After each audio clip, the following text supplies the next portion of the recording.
Kumusta og mayong buntag? Adlawng Lunes na usab karon.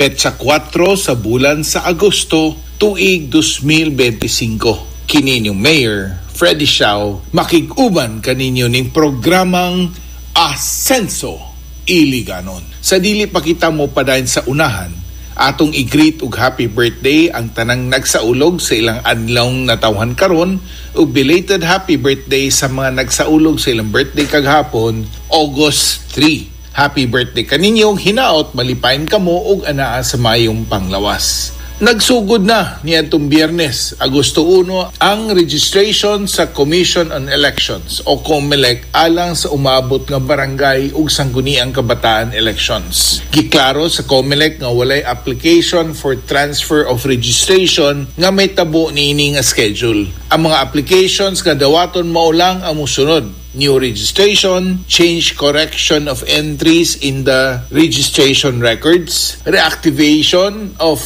registration records, inclusion of registration records, and reinstatement of name in the loss of voters, transfer of registration records from foreign service posts to local, updating of records of PWD, senior citizen, and members of IP and ICC. Dinhi sa Iligan, ato ang COMELEC office, dunay mga on-site registration. August 1, 2, 3, 9, ug 10 sa COMELEC office. August 4 and 5 sa Robinson's Place Atrium.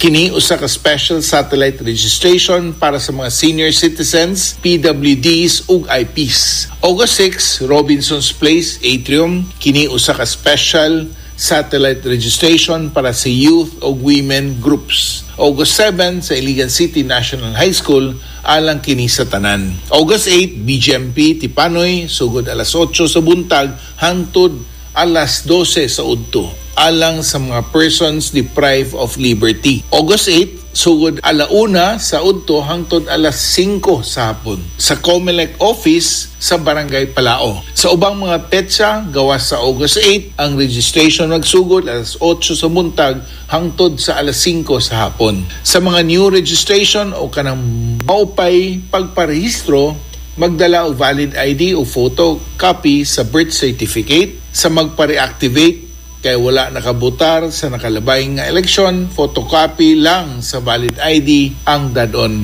Sa mag-change status o dunay correction sa entry sa ilang record, photocopy sa isa ka valid ID o birth certificate ang dadon. Sa mga senior citizens nga magpa-update sa ilang record, dadon ang photocopies sa senior citizen ID. Sa mga PWDs, dadon ang photocopy sa ilang PWID. Samtang sa mga indigenous people, dadon ang photocopy sa ilang valid ID o certification of confirmation gikan sa National Commission on Indigenous People o NCIP. Ato ang ipanghinaot nga ato ang pahimuslan kini nga kahigayunan sa pagparehistro aron maka-exercise kita sa ato ang katungod sa pagbotar o pagpili sa mga opisyal sa ilang barangay. Sa pagkakaroon, wala pa'y final nga announcement kung dili madayon ang SK and barangay election sa Disyembre. Dunay may gawas ng balita nga mupirma daw si Presidente Bongbong Marcos nga i-move ngadto sa November 2026 ang elections, pero wala pa mahitabo ang pagpirma. Ang Kongreso sa wala pa nato na dunggan nga magtangkal niini sa session. Hulaton nato ang desisyon sa national government kabahin niini. Sa pagkakaroon, mangandam kita.